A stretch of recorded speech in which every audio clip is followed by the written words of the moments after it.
No. Alright. I'm seeing the stream. Okay, resending the link.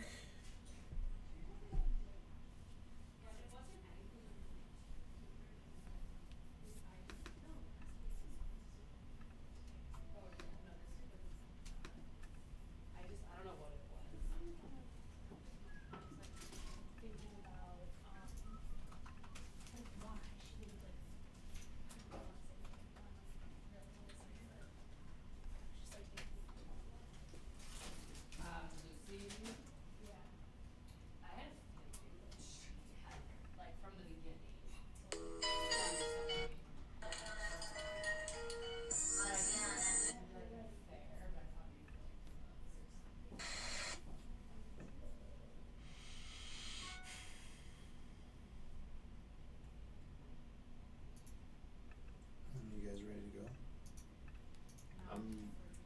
Alright. I'm ready. Good. You don't have a hat on, Andy. Oh shoot, I don't.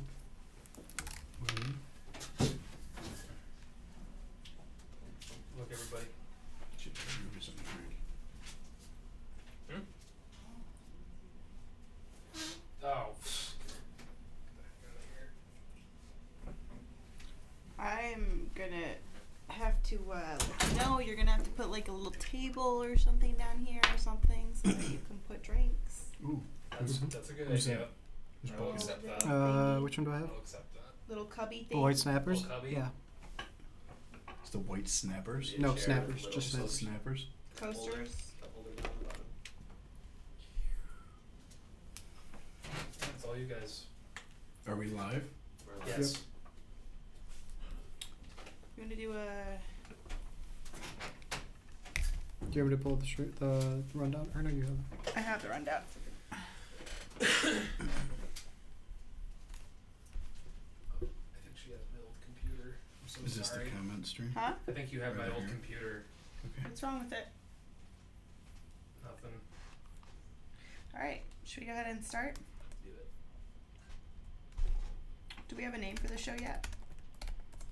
Levita Live. Adrian can use that link. I Levita sent. Live? So Okay, it's just we're gonna again, start at What's up? 1:45. It's just up to Adrian. Um, Pop up. It's up to Adrian to click on the link, add his name, and then you'll get a notification. That's right. so we can time it out decently. 145, guys. 145. Can you hear me? Pónmela, pónmela, pónmela ahí.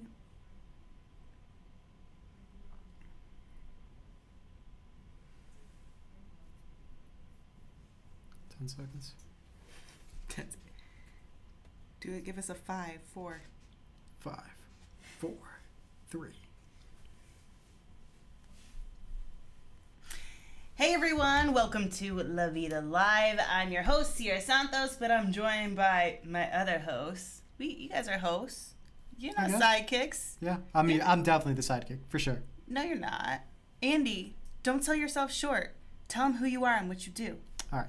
I'm Andy Martinez. I'm a digital and social producer for here at La Vida Baseball. And Tab, I'm Tab, and I write a bunch and work on the social with Andy and Henry. what do you mean? What do you write about? Baseball. Baseball. It's a baseball site? Or this was water polo? Oh, no, I thought it was actually I tried to basketball. pitch a water polo story last week. Oh. Shut down. Have you So- ever played water polo? I did actually. I have too, actually. It's Sometimes really it's hard. Yeah. It's really Really hard. hard. Yeah, it's crazy intense. Okay, so I want to talk a little bit about what's to come on the show. And Andy, you know the show better than anyone. So, what are we going to talk about in the first hour? Well, today we're going to talk about some MVP talk. You know, who we think, which Latino has the best shot at winning some MVP. We got some Altuve stuff, Jose Altuve, who, you know, might be an MVP candidate. Clemente scouting. We've also got some baller status, some guys who show off, you know, how much of a baller they are. Mm-hmm. And then we got Adrian Beltre talking about his 3,000th hit, which, you know, kind of a big accomplishment. It's kind of a big deal. So let's get to the first audience question, because the number one thing we want to do is get interactive with you on the show. The show is about you guys. It's about the community. So Andy's going to be monitoring your comments as they come in. So we're going to be responding to them and reacting to them live. Also, if you have any questions, Tab will answer them thoroughly. Maybe in 2 minutes or less. We'll aim for 90 seconds. Okay, and 90-second Okay. answers Why from not? Tab. So our first audience question is what, Andy? Our first audience question, which we want you guys to be really interacting with, is which Latino has the best chance at winning an MVP this year? And immediate, what are your knee-jerk reactions? I would love to say Francisco Lindor, but he's hurt. So maybe his teammate Jose Ramirez, who probably could have won it last year, will have to step up. See, I would have said Francisco Lindor, but I don't think I don't think his injury is that severe where it's gonna hamper his season like indefinitely. The blue hair he showed up to spring training with might hamper his MVP chances more than the calf strain. What do you think about that? You like the hair? I mean, if you can pull it off, you go for it. I can't pull off blue hair, but if I could, I would. I feel like he can pull off anything Yeah, I at can't this pull off a point. full head of hair, so I'm not going to throw shade at him. Fair enough. So that's the question we want you to start responding to. Which Latino has the best chance of winning the MVP this year? I'll even write it up on the board for you guys. While you do that, we got some comments already. We already rolling got in. some comments. Yeah. Amazing. So Lauren wants to know if Tab is Patrick Renna's doppelganger. Who's that? Patrick Green is my doppelganger on his bad days. Henry wants to know what we all had for lunch today. I had a chicken sandwich.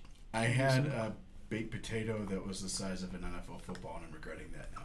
Wait, a baked potato from where? You got Jason's- that from Jason's Deli? Jason's Deli has baked potatoes that are the size of a laptop. Really? Like, good for 2 meals. Unless you I had a chicken salad. really fat.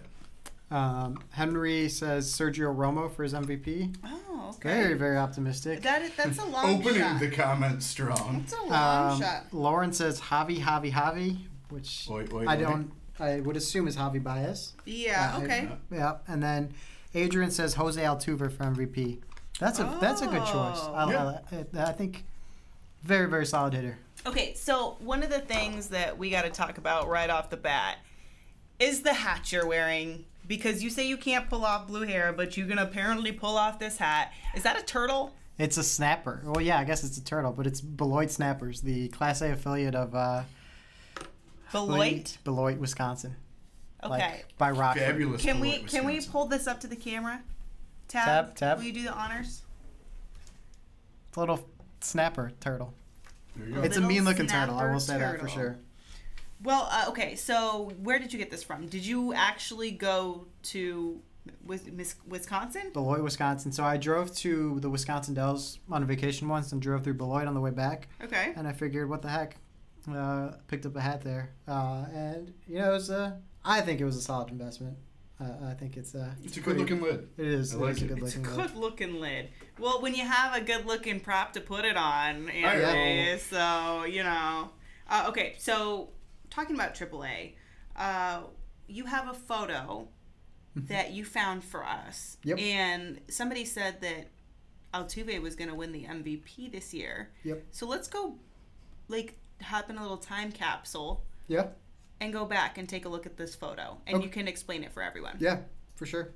So this photo right here is Jose Altuve's first hit in AAA that he got this past season in 2018. So when Jose Altuve was in the minors, he shot up from AA straight to the majors, and he never went to AAA. But last season, he was on a rehab stint when he was hurt and played some games with the Fresno Grizzlies in AAA and got a hit. And they gave him a ball. His first minor league hit. His first AAA hit, yeah. And, if you see there, it says first AAA hit. I don't think it's I think it's a nice little funny relic for him. Tab, what do you think that's worth right there? Oh, I think on the eBays you could probably get a couple $100 for it. You If can get a couple Altuve $100. signed it and it's actually game used, yeah, you could probably. It's game used, Pull a absolutely, couple but I don't $100 think out of Altuve signed it. No, I think it's just the Do we coach know or where the someone. ball is now? Is No. it just in his collection? It probably is, yeah. He said he was going to keep it, so it's probably somewhere in his house in Houston. Awesome. We got some more comments, too. Sorry to interrupt you, Sierra, but Well, no, Michael- we want to know what the people think. Michael says Carlos Correa is overdue for MVP. That's another good choice. Hmm. Lauren says Romo's tough for MVP if he's bouncing from team to team. Also very true. If you're happy playing in both leagues, both leagues, good luck. Adrian wants to know, how many starts will Sergio Romo have for the Marlins this year? You know, he's used as the opener from time to time last year. Henry's, How many starts will he wants? He's asking us how many starts Yeah. he'll have. Well, it sounds like he's the Sergio Romo fan, so I think he would know better than us. I'll put the over under at 5, and I'll go with the over. I'm going to take the over. I think he's going to get in the Really? teens. Yeah, Really? they're Have going to you use him as seen the the opener. Marlins pitching staff? I Because the haven't, coaches haven't poured yet. over it lately. I don't think anyone's looking over the Marlins pitching staff. Andy and I are starting the second and third game for them this year. Henry says Giants manager Bruce Bochy has announced he will retire after the 2019 season. Insert tears. Henry must be a Giants fan, of He course. must be. He Uh, must be. Lauren, Ronald Acuna Jr. MVP. That's Interesting. a good. That's a Interesting. I like that one. yeah. No That sophomore slump in Atlanta, Yeah. apparently. and then which ball is worth more, Jose Altuve's AAA hit or Jose Bautista bat flip home run, which sold for a few $1,000 a couple weeks ago. Okay. That's a tough question. It is a tough question. Yeah. One of the things that Tab you do is really monitor what's going on the La Vida Baseball website. So what is on the website? If I were to log on right now, what is the best article that's on that front page? Well, we stick with the MVP discussion. A former MVP and the guy whose bell we just saw from AAA, Jose Altuve. Somebody has to discover all these young guys. And so now that we're in spring training, you hear a lot of talk about how young players project in the majors. And you hear a lot about the scouts. Scouts know what they're talking about. Scouts know how to analyze young players. Scouts project guys to look like superstars by the time they finish puberty. Well, one scout saw a little kid named Jose Altuve and thought that kid projects to be something great, but he isn't tall enough for the Astros to sign him. So if you go to LaVitaBaseball.com today, you can read about former big leaguer Al Pedrique and how he lied to the Houston Astros about how tall Jose Altuve actually is so that they'd sign the future MVP. So how tall did he say he was? Taller than the 5'7" that he is. So he said he The inflated that. Astros had a benchmark at 5'10", Okay. that they wouldn't sign players shorter than 5'10". Really? And so he had to lie and say Jose Altuve is 5'10", which if you've ever met Jose Altuve or walked past Jose Altuve, he would need to have like 2 phone books, if you know what a phone book is anymore, or platform shoes or Gene Simmons heels on to get to 5'10". There's no way. That kid is Yeah. 5'8" with a running start. Right. Lauren let us know, by the way, that Romo started 5 games last year. So perfect number for an over-under. Yeah, it is a perfect number. Nailed it. All right, so that's one thing that we're going to talk about today, too, is scouting.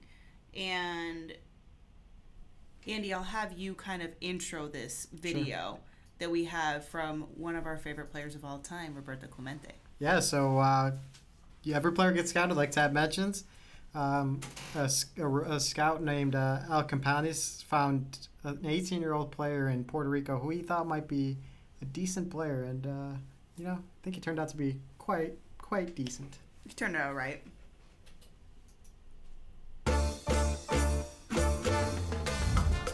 Something is wrong with my rundown. Yes. They just spelled Puerto Rican wrong. P-O-R-T-O, Rican. Puerto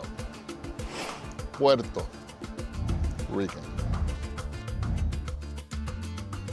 What do I see when I see this? Yeah. First thing that stands out, obviously you have the Robert Clemente.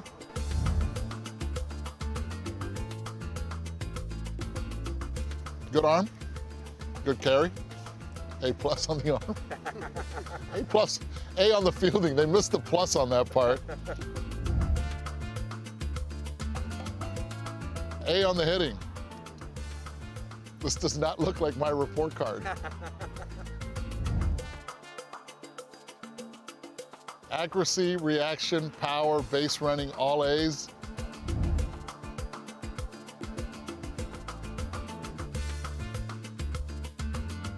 Will mature into a big man.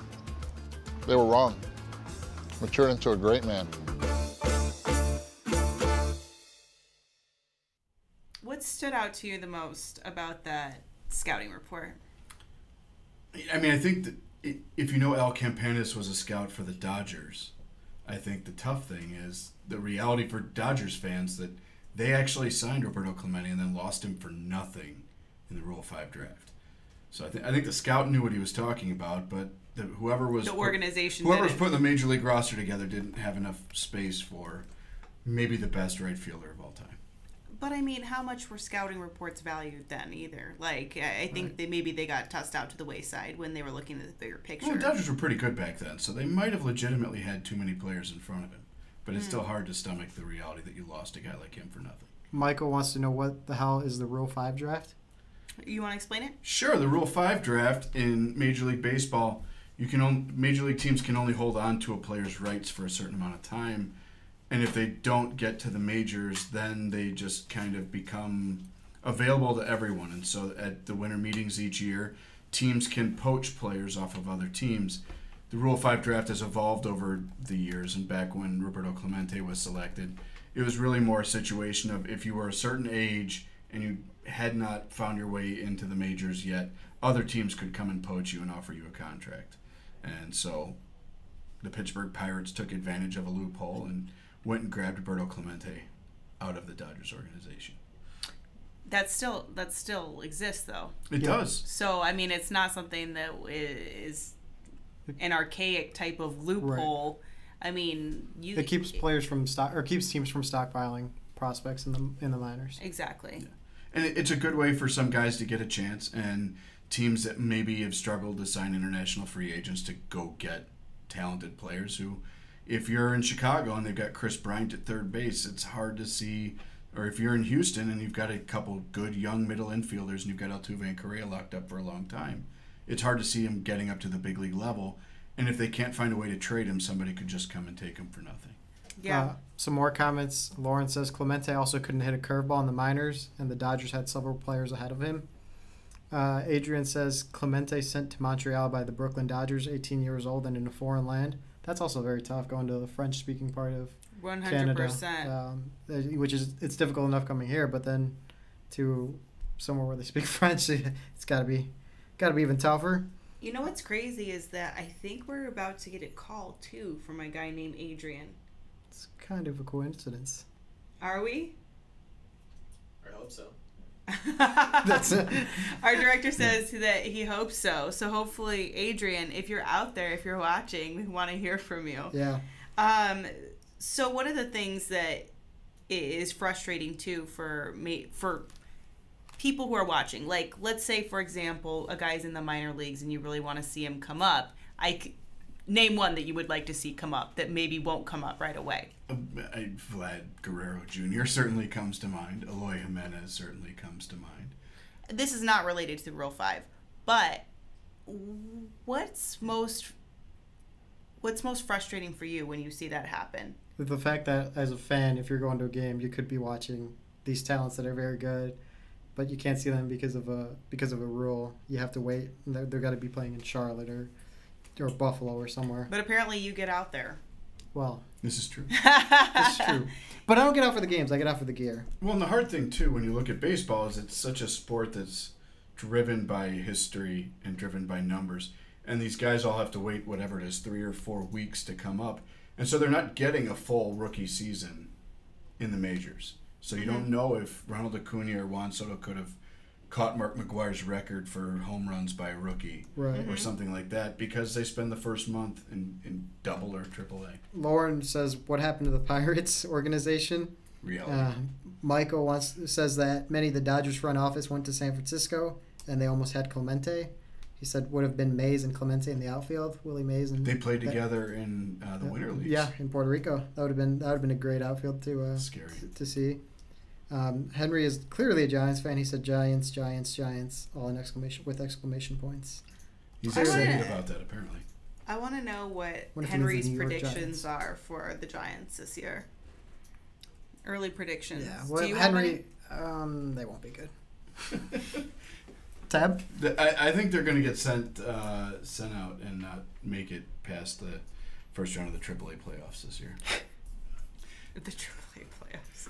All right, so do we have Adrian coming up? No, is he canceled? No, he's not canceled. It's not canceled. when will he be on? He's switching to Google Chrome right now and see if that works. Okay, so we're having a couple technical difficulties getting Adrian on right now. That is okay. Can we go ahead and move on to maybe some social stuff? Some fun social stuff? Awesome. So, we'd like to incorporate a little social media in every single one of our hours because it's fun. Players like it. And so we were like kind of it. going through who had the best off seasons or who had the most outrageous trips, dinners, gifts, weddings, whatever, you name it. So here's one photo we found that we really liked. And tell them what it is, Andy. Yeah, so it's Adrian Beltre. He spent now I shouldn't say his off season because he's retired now, but he spent his winter with Elvis Andrews in Paris.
Been to Vegas, good time.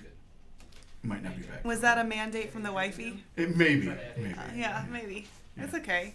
I mean, she does make a good point.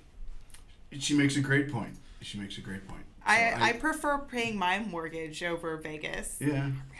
But, you know. Preferring and needing are two different things. Having a roof over your head after you're in Vegas is a really good thing. Lauren's a big, she must follow these players very closely because she said Albert Almora Jr. baptized his kid. Kind of a nice change from some of these other social posts. You know who was there? Manny Machado was there. Manny Machado. To the Cubs, confirmed. Albert Almora's flow at the first day of spring training was amazing today. I didn't see. Full on perm. Really? Oh, yeah. Like early 90s Pedro popping out the back of the hat. Can you pull it up on your phone and show it to people? I don't let my phone in here, but I'll put it up. Henry also says Kike got married. That's true. He got married to his longtime girlfriend. They got married in Puerto Rico. Can you pull up the picture Yeah. of this epic hair? I'm grabbing Almora's hair right now for you. Okay, thank you. So you've never had French food, so when are we going to take you? You know what escargot is, though, right? Mm-hmm.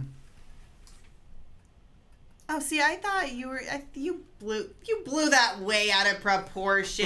No, you hang said on. that it was permed. No, but when you get the It's hat, not when you get the permed. hat on it, No, show them. it's Don't a lot show of me.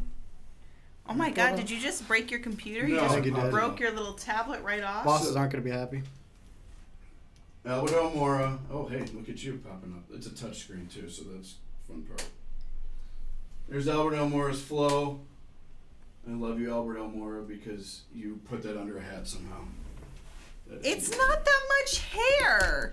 Have you seen Chris Davis's afro? That's impressive. Yeah, Yeah, that's- that's what I mean. Like, it's This not is that like, much This is like hair. a mini Rizzo.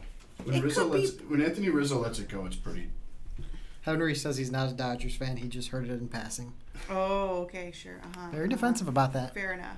So, okay, everyone wants to take a vacation to Paris. We're going to try and make that happen. Maybe we'll take the show on the road and get Andy his first French food and escargot. Fair enough. Would You you have to eat try escargot? What is it? Would you eat it? I'll tell you Well, later. all right. Well, I have a seafood allergy, so like that plays into it. So But that's seafood, right? It's shellfish. Yeah. oh, then definitely. Or not shellfish, it's snails. Yeah. Snails. That's right. Yeah. I don't know. We better Maybe Google you're this allergic. We before could you- find out. And if I have a Benadryl right handy, I'll be good to try anything. All right.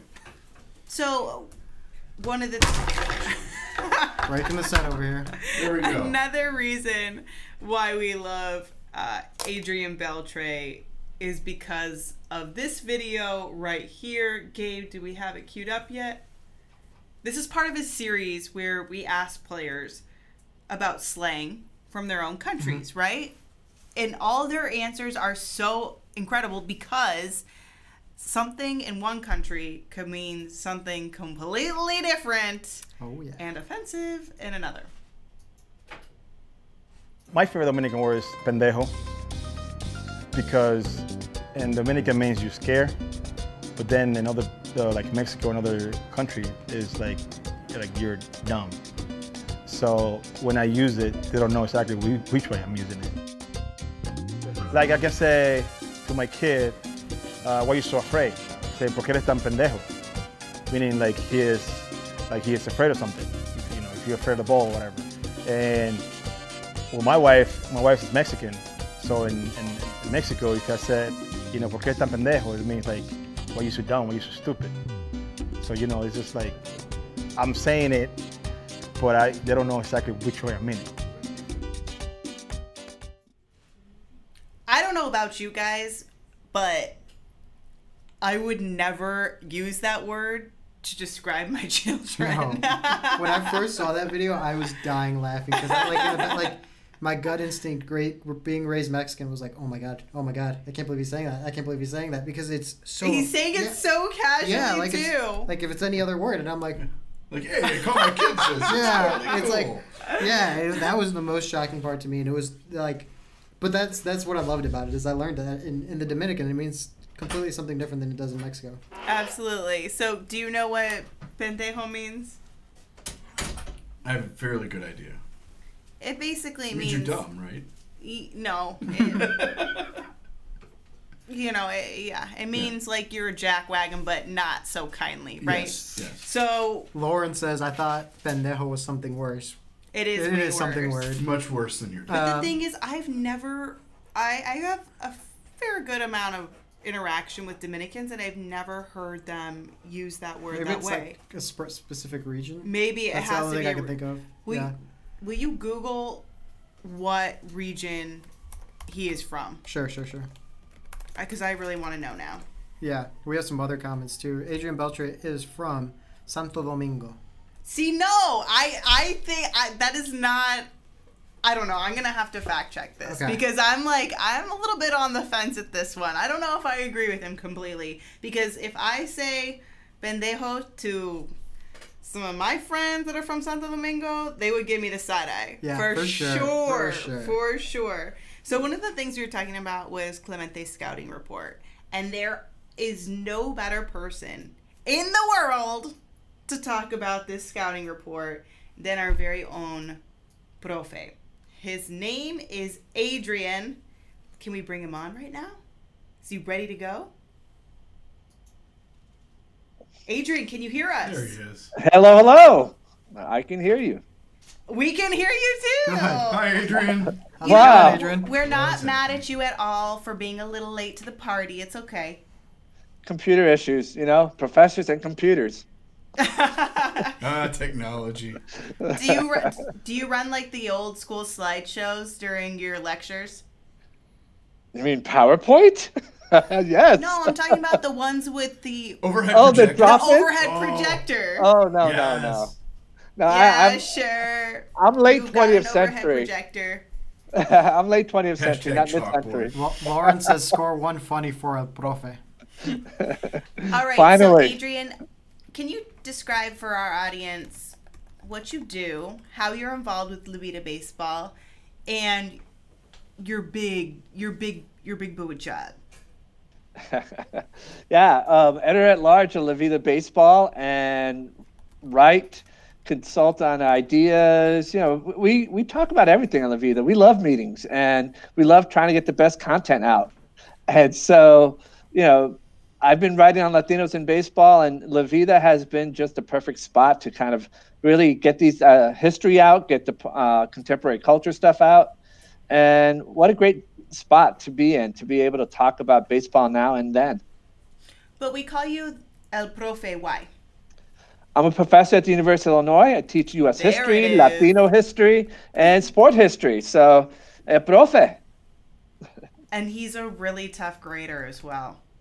Yeah, ask my students. They're like, have you ever checked my, whatever they call it, where their kids they're like easy grader, easy A.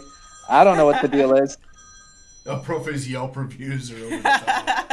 Wait. He gets in. Champagne. No, you know what? Next time you're on, we're gonna get his Rate My Professor. Yes. Yeah. And go over the reviews. Lauren asked if you've written a book or two. Sorry, words are hard. And if you've starred in documentaries. You're kind of a star, Adrian, aren't you? The funniest thing, this was when we were at the Baseball Hall of Fame. We're there for Vlad's induction ceremony. We have a social media tent set up, and these bunch of Dominicans walk up and they start pointing at me. I got scared. And they're like, "I know you, man." I'm like, no, I don't. And like, "You on TV, you on ESPN." I'm like, "Yeah, I've been on ESPN." It's like, I felt so much more comfortable being there because it was a documentary on Cuban baseball players, and it's called the Republic of Baseball. That was another moment that was really interesting. I ran into John. No, I didn't run into John Jay. We were in the Cubs clubhouse, and John Jay's looking at me like he knows me, and I'm like, "I don't know John Jay," and he's like, "Where do I know you from?" And I said, "Did you see the documentary on Cuban baseball players?" He's like, "Yeah, that's it." So yeah, I've been in a couple documentaries, and people even recognize me on the street, and it gets kind of crazy sometimes. Michael also wants to know if you can take, how can you take classes on Latino baseball? That sounds pretty awesome. Hey, come down to University of Illinois, Urbana-Champaign. We got Sport and Society. I'm teaching a class next semester on baseball and integration. And, it's from a historical perspective, but I think, I'm a historian who believes that history is a relationship between those of us now in the present and the past. So we deal with stuff that's contemporary all the time, so that my students can understand that connection between now and then. So, Adrian, we were talking about Roberto Clemente's scouting report, and we thought there would be no better person to talk about it than you. So, can you provide any context or detail to it? Roberto was a young player. He was playing for Santurce. And on the one hand, he had already been, discovered in Puerto Rico. But Al Campanis was his big break to jump from the Puerto Rican Winter League into organized baseball in the States. And Campanis, as you saw in the report, and I love what Eduardo Perez says, that didn't look like his report card. You got A+, A+, A. I guess it looks like my grade sheet after I get very tired. And, Roberto was, from the instant he was seen by Campanis, he was destined for greatness. The wrinkle that we can't get at the scouting report is how do you handle that adjustment to playing, well, in his case, being sent to Montreal. And so the scouting report provides us how he grades out, but there were many great Latino prospects who graded very highly, but they didn't have the mental toughness of Clemente. They didn't have the intelligence of Clemente. And that's where he began that path into greatness. So, Profe, go ahead. was there something special about what the Dodgers had in Montreal? Because they sent Jackie Robinson to Montreal. Was there something about Montreal that worked better for the Dodgers than, as you just mentioned, other Latinos trying to make their way up back in the 40s, 50s, and 60s? Yeah, so it's fascinating to know that Jackie Robinson and Roberto Clemente began their minor league and organized baseball careers in the same town, in Montreal. And I think what the Dodgers understood is dealing with U.S. racism was going to be different if you were in Montreal. So they were playing, he was in a different country, but Montreal is a very cosmopolitan place. They speak English, French, and they're very welcoming. And so it became a place where they knew that Roberto would find some level of comfort and can really focus on his career without dealing with the constant reality that players who were playing in the Negro Leagues previously were dealing with with segregation.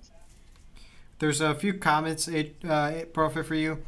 Lauren wants to know how many credits Sports and Society is. Sports and Society is a 3-credit course. Wow, nice. And then Michael says the 2 best players ever in Montreal, Clemente and Vlad Guerrero. Wow.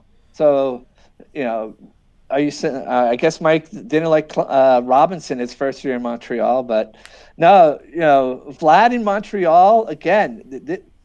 Montreal became Dominican North for many years. We got Pedro there. We got Felipe Alou as the manager. You got, even before, you got Wilton Guerrero who was there for a while. So you actually have a lot of Dominican players who passed through Montreal, and man, they were going to win the pennant when baseball went on strike. And that literally crushed the Montreal Expos franchise. I think we have another Roberto Clemente related element as well. And I think it was on this day. So we like to go back and look at what happened on this day in history. And Andy, I'm going to go ahead and let you take it away. Yeah, so on this day, February 19th, Roberto Clemente signed his first professional contract with the Dodgers. 1 year, $5,000, $10,000 signing bonus, but he never played for the Dodgers. We talked about it a little bit, but Adrian, what kind of happened with Clemente and the Dodgers? Well, the Dodgers tried to sneak him by the Rule 5 draft, but a bit of the backstory, by 1952 and 1953, Branch Rickey had left the Dodgers organization, and it was now affiliated with the Pittsburgh Pirates. The Pirates were watching that Clemente kid up in Montreal very closely. And even though he didn't get to play a lot, they were like, as soon as he was left unprotected, we were going to sign Clemente. And that's what the Dodgers did. Excuse me, that's what the Pirates did. They snatched him up on that Rule 5 draft. Now, here's another fascinating little tidbit about that contract he signed. His initial contract with the Dodgers was supposed to be signed by his father. And we all thought that it was Melchor Clemente who had signed it.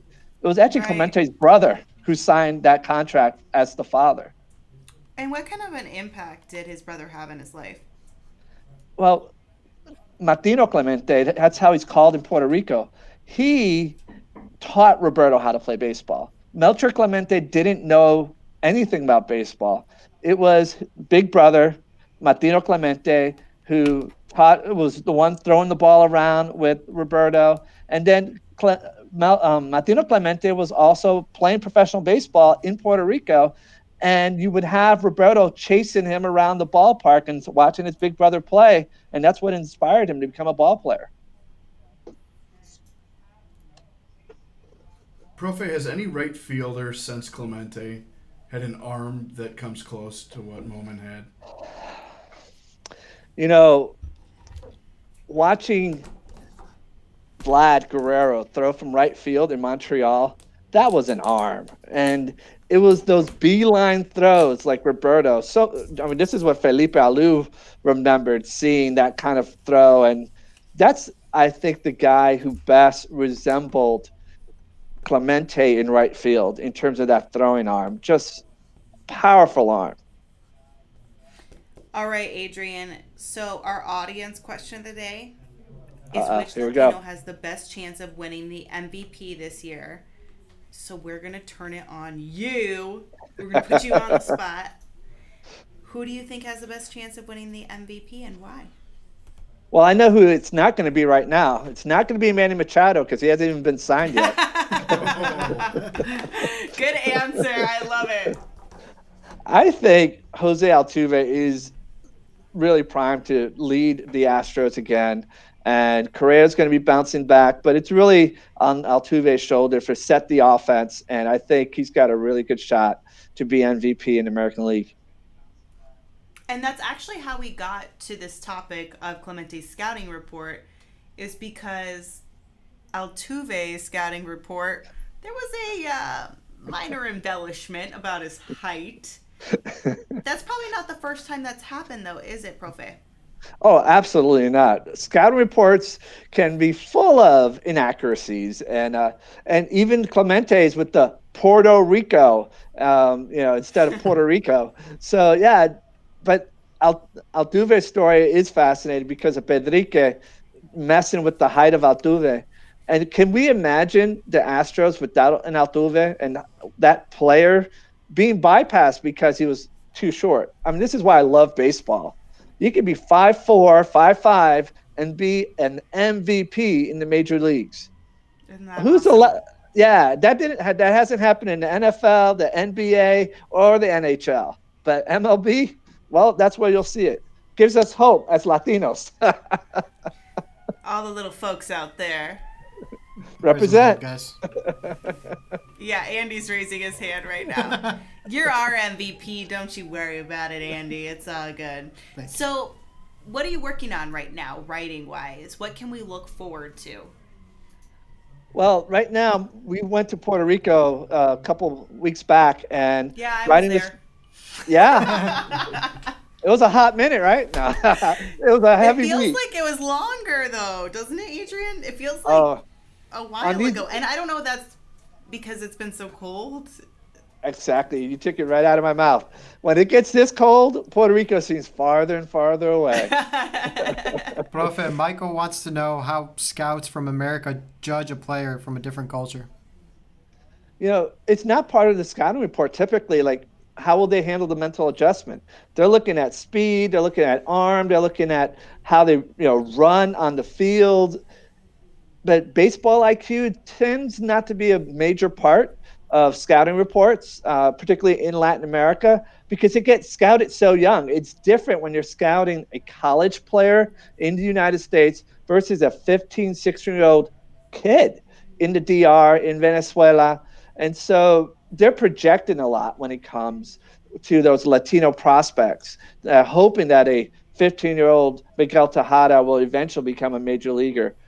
And, when it comes to the U.S., those guys are much older, and they're looking at them in a different way. So what are you working on from Puerto Rico? Writing a story about Roberto's hero on Martino Clemente and how he looked up to his brother who taught him how to play the game and who also is a war hero. He had served in the Korean War and was a decorated soldier for his service. And part of the reason why Roberto ends up going into the military when he served in the Marines was trying to live up to who he saw as his brother, that big figure. They had a rich history of military service, though, huh? Yeah, and both in the Clemente family and in Puerto Rico, Martino Clemente served in this unit called Los Borinqueños, or Borinqueneers, and they were a highly decorated group. And the other part about it was most of them didn't come back. There was a lot of soldiers who died out of that unit. So Martino Clemente returning and now being 92 years old in Puerto Rico, it's something that many Puerto Ricans celebrate because of his valor in wartime and then his contribution to baseball. Bless you. Excuse me. Go ahead, guys. Do we have any more comments coming in? I think I saw a picture of Roberto in uniform. Am I wrong? Michael said. Yes, he served in the U.S. In the Marine Corps, and he served for 6 consecutive months, and so that way he fulfilled his service all at one time. And so, yeah, it's again, if you go to the Roberto Clemente Museum that's in Pittsburgh, they have some great photos of Roberto in uniform. It's a great place to visit, and La Vida, I'm sure we'll be making a road trip there someday. Someday. Have you been? Yes, I have. I was there last summer, and Dwayne Reeder gave a personal tour. It was great, holding artifacts of what Roberto Clemente, bats that he swung in games. One of the things that really, I'm a historian. This is historian Adrian coming out. You're geeking out right now. You're geeking out right now, because Adrian. It was a phone bill that I was like, wow, that's so interesting. It was a phone bill for 1 month, and it's the calls that Roberto was making from Pittsburgh to Doña Vera in Puerto Rico, and it was over $150 from the 1960s. I'm like, Which has to be like what now? It's probably, oh man, $400 or $500. And the thing was, I would have guessed it was in the thousands. Yeah. Well, and the thing was, it was only like 5 phone calls. And that's how much it costs. Yeah. See, I would have guessed it would be like $2,000. Yeah, for sure. Because if your cell phone bill is $150 today, I don't know. We gotta run the math on this. Yeah, somebody might look up a calculator on their laptop or something and can find out what that is on CNN Money Calculator. I don't know. I mean, we got some really smart people. Something that accounts for inflation? There's an inflation calculator. Oh my gosh, Google it. What year was it from? 1962, 63-ish, right? All right, there. we're working on it right now. We're See? doing our investigative research. $150 in 1962. We're in 2019. It only goes up to 2018. $419. Oh, you were right. 82 cents. Why are you doubting it, profe? Don't doubt Wait. that, profe. Oh, wait a minute. Is there a zero? No. The cost of $50. Uh-oh. He said it was $150. Okay. Oh, it was here we go. 150? Yes. Andy with the, oops, I missed the number. $1,259. Okay, so Sierra, I guess you would have won the game for The Price is Right. It's a $1,300 landline bill. A $1,300. 5 phone calls cost him $1,300. And how much time did he have to spend on the phone that was strapped to the wall at that point? I know, That's right? a good question. My neck is sore thinking about that. A little rotary phone. Yeah. Yes. See, so this is what why was I your geeked out biggest on it. takeaway from the trip to Puerto Rico, Adrian? It was, for me, my mom's from Caguas, and spending a day in Caguas was really a powerful visit because we started the morning with the mayor and his office, and then we did a tour all around Caguas. We saw the damage that the hurricane had done, Hurricane Maria, and we saw the recovery. And we saw the spirit of the Puerto Rican people in Caguas, how they love Alex Cora, but also their resiliency. And that's what moved me. So to this day, it moves me to see kind of that full circle of what was going on in Caguas. So many people moved into action when the hurricane hit, and yet also many people in the news didn't talk about Caguas, even though it was the first major city that was hit by the hurricane. 39 inches of rain. It was the biggest city, too. Yeah, 39 inches of rain. By the hurricane. Yeah, and so, that was really powerful. My favorite moment, though, was having dinner with Martino Clemente and family and our La Vida family there. That was special. How was the food? Because I know I enjoyed it. Oh, it was so good. It was so good. And, when you get a moment where you can watch someone like Chris Webber eating pasteles, like, that is special. Chris Webber, who is Chris Webber for those who don't know? Chris Webber is one of the producers at La Vida, and he was down there working with the rest of us, sweating like the rest of us, and enjoying our time in Puerto Rico. Hey, I didn't sweat, I glistened. Hey, You must have some Mike- different kind of product. Michael wants to know what else you ate besides pasteles. Pernil. Pork. Oh, We it ate was pork every day. every kind of way for Copious breakfast, amounts of pork. breakfast, lunch, and dinner. We have pork. That doesn't sound bad to me. I'd sign up for that. You guys like pork? Oh yeah. See, I'm not a big pork eater, All right. but well, I like pernil. Yes. You were Boricua for the week. Yeah. Exactly. Well, after eating that much pernil y arroz con guandules, yeah, I'm Puerto Rican now. Yes, yes. Oh, man. My All family right, was well, hating me when Adrian, I I got know back. you've got papers to grade. I know you got stuff to do, so we're going to let you go, but we're looking forward to you being on the show tomorrow. How did I grade out? I think A+. plus. All right. I like that. Wait, curve are we scale. doing plus minus? I'll be the high grade. I'll be the hard grade. I'll go A minus. I agreed on a curve. I'll tell you later. Good to see you, All right. Adrian. We'll talk to Good you to be on tomorrow. with you guys. All right. Bye. So you heard from there, Adrian gives so much context to different aspects of history of the game, which is Right. really cool. So, whoa, that got loud. All right, Thanks, but we Gabe. were discussing Adrian Beltre before we got on with the profe, and we've got one last video to show. Andy, what is it about? Sure. So last year, or 2017, Adrian Beltre hit his 3,000th hit, and he kind of told us what it was like to hit that 3,000th hit and how special it was for him. My first hit was a first pitch. I saw him in the big leagues of Chuck Finley, a double. It's crazy to say that my first hit was a double. My 2000 hit was a double. What I remember the most was all the fans being ready with the cameras and taking pictures, and just an expectation of just getting over with. I think I was more nervous than him, actually. I think that's one of the first time I was superstitious because if you can see the video, everybody was stand up, watching, hoping that 3,000 hit, and I was the only one sitting with one of the coaches, and it was because the two at bat before I was stand up and he didn't get a hit, so I was like, let me just go sit. We might get a hit, and as soon as I sit down, hit that double down the line, and it was just a lot of joy. The number one moment was seeing my kids and my family coming to the field to greet me and see the joy on their face. And not only that, but to be able to do it at home against our fans, that was something that I will never forget. He brings a lot of joy for me. I've been playing with him for a long time, so I know how special it is for him, and he deserves it.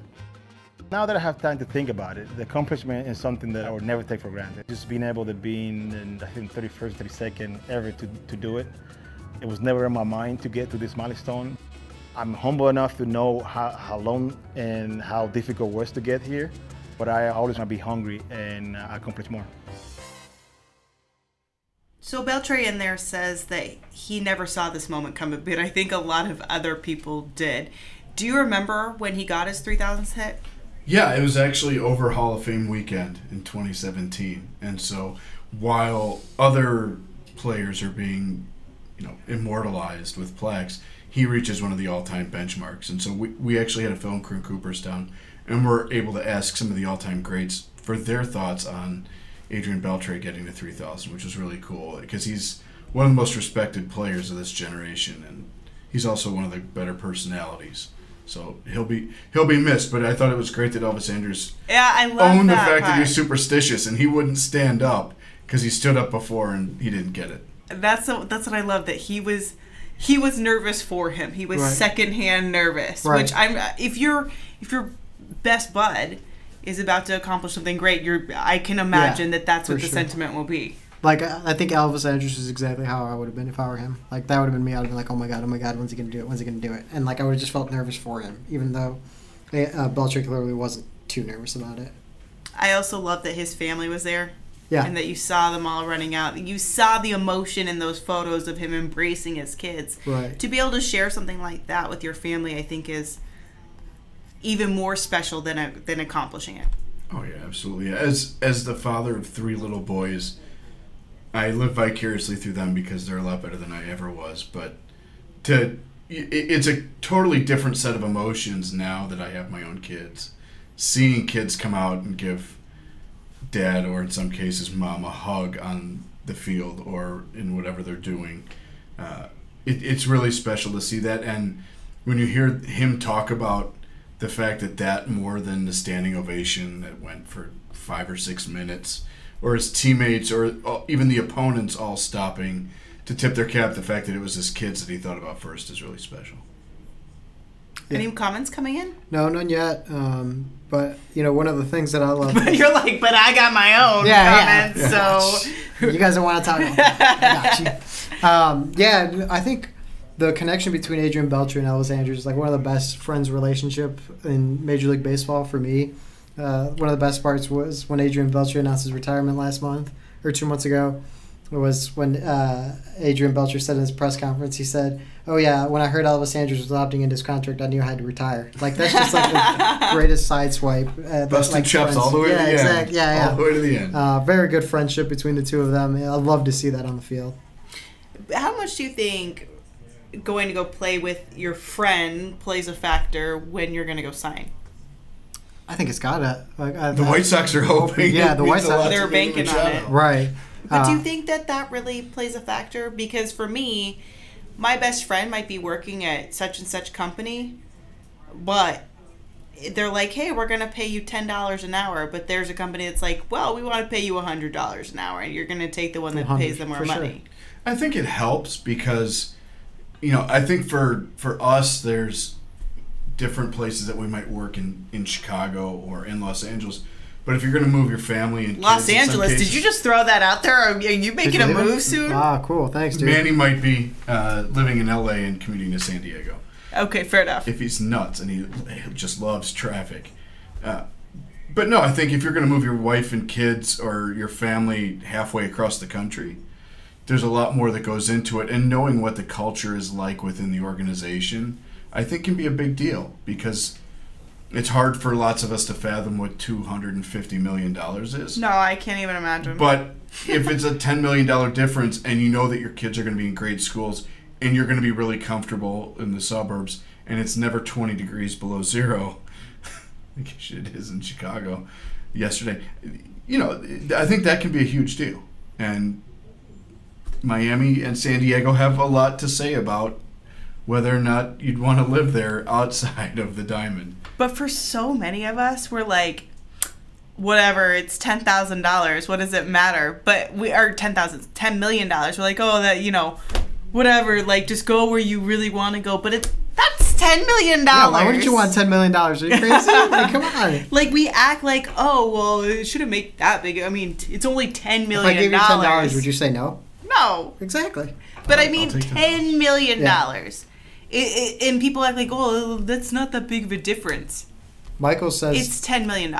Michael says Adrian Beltre is the most underrated player ever.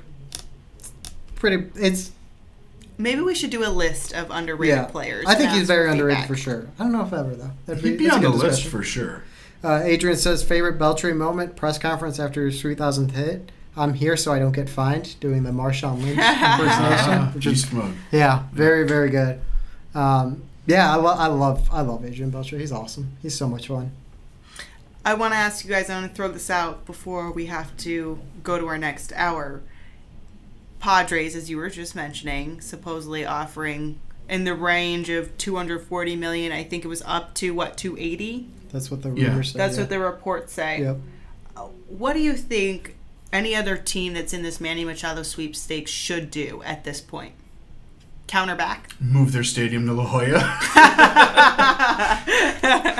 No, I think the only thing really that's, if a player wants to win a championship, that's a big deal, and he's going to look at if he can win a championship. And to the $10 million point, states have different rates of income taxes.